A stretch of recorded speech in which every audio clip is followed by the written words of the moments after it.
I'm Gerda. And I'm Jeff, and we're members of Pedal Power ACT, which is Canberra's cycling group. Yeah, just love riding on this crisscross of nature trails around Canberra, through the suburbs of Canberra here. And this is part of the Canberra's Centenary Trail, which is a 150 kilometre bike ride through the Canberra's bush. So as you can tell, we probably like riding through trails and tracks in the Australian bush.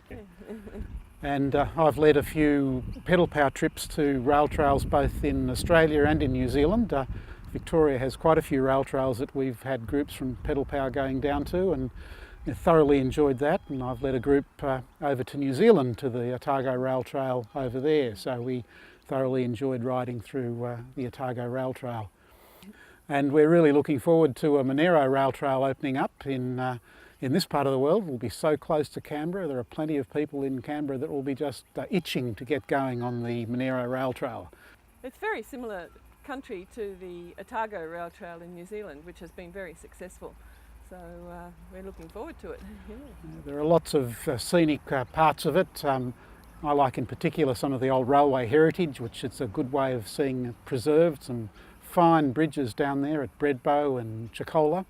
Yeah, and just the scenery as well, the Tinderis and the Murrumbidgee and the other mountains, and plenty of flora and fauna, which I like looking at.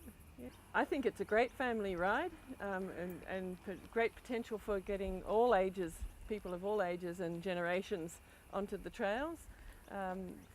Grandparents, grandkids, families in general. It's a very easy gradient. Generally, trains don't go up a very steep hill, so it makes it very pleasant cycling all around. Yeah. The highlights of it, I think, while it's a long distance down to Bombala, there are these little villages along the way, and for families there's plenty of refreshment stops, so you'll be able to find little cafes and other businesses already established in places like Breadbow, but they'll be springing up in other places as well. So that's easily manageable by families just to do a day at a time, going across those undulating Monaro plains and around Cooma, through the scenic areas around Mekalago, and then that beautiful fine run at the end from Nimmitabel down to Bombala. Yeah, it's a trail that is suitable for people of all levels of fitness. You don't need to be fit to do this. You can bite off small sections and then return back to where you came from.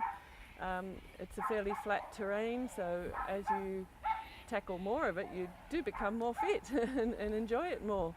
So it's for all sorts of cyclists. You don't need to have specialised bikes, you don't need to have specialised gear. You can just enjoy what you're already using.